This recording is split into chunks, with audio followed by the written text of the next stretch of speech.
મુમુક્ષુતા તો હતી, પરંતુ પોતાની બુદ્ધિના ત્રાજવે તોલવા ગયા ને એમાં દશા બગડી. એટલે આ ભગવાનના સત્પુરુષને બુદ્ધિના ત્રાજવે તોલાય? હે, શું સમજ્યા આપણે એમને? જે બુદ્ધિથી પરનું સ્વરૂપ છે, અક્ષર થકી પરનું સ્વરૂપ છે, દેહાતીત સ્વરૂપ છે, ગુણાતીત સ્વરૂપ છે, અને એને બુદ્ધિના ત્રાજવે તોલાય? કંપાણ હોય ને મોટી કંપાણ, કંપાણી જોઈશ તમે? ઓલી લાકડા તોલવાની કંપાણ હોય, કોલસા તોલવાની કંપાણી કહેવાય. સમજ્યા? મોટી ટ્રક તોલવાની હોય ને એને શું કે તમારી ઇંગ્લિશમાં? Way bridge. ઓલી આખી ટ્રક મૂકે એટલે તરત જ અંદર 12 ટન 500 કિલો 540 કિલો વજનની સ્લીપ નીકળી જાય આખી, જો સાચો કાંટો હોય તો. પાછું કાંટાનું નામ શું હોય? ધર્મ કાંટો. બોલો, એ કાંટાને ધર્મ કાંટો કે, એવું મેં સાંભળ્યું છે. સાચી વાત છે, પણ અધર્મ જ થતો હોય. બોલો, બધે થતો હોય એવું નથી. કાંટાવાળા બધા રાજી રહેજો પાછા. તો એટલે એ કાંટે હીરો તોલાય? 15 ટન બટાકાની ગાડી તોલાય, પણ આવડો નાનો 10 કરોડનો હીરો તોલાય એની ઉપર?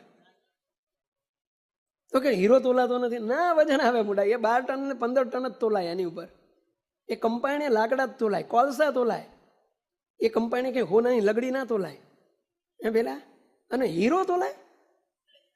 જેના 1 અંશનો હીરો હોય કે તો તે જેના કરોડો રૂપિયાની કિંમત હોય, એના કાંટા જુદા હોય ભાઈ. એમ ભગવાનને સત્પુરુષ છે ને, એ હીરા છે, ડાયમંડ છે.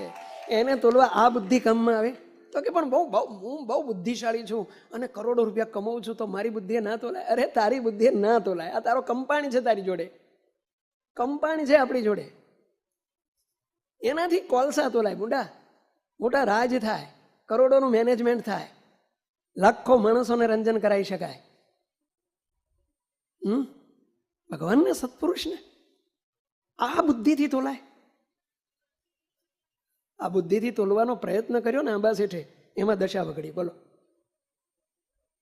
એ તો મુક્તાનંદ સ્વામી જો પણ સત્પુરુષ જોઈએ પાછા. હો, જો મુક્તાનંદ સ્વામી રૂપી સત્પુરુષ ના મળ્યા હોત તો આંબા શેઠને આજે બોલો આપણે સંભાળતા હોત, ક્યાંય પાનીયું નીકળી ગયું હોત સંપ્રદાયના ઇતિહાસમાંથી. પણ એમાંય પાછા સત્પુરુષને, મહારાજને ઓળખાવાય સત્પુરુષ જોઈએ. મહારાજે મુક્તાનંદ સ્વામી રૂપી સત્પુરુષને નિમિત્ત કર્યા.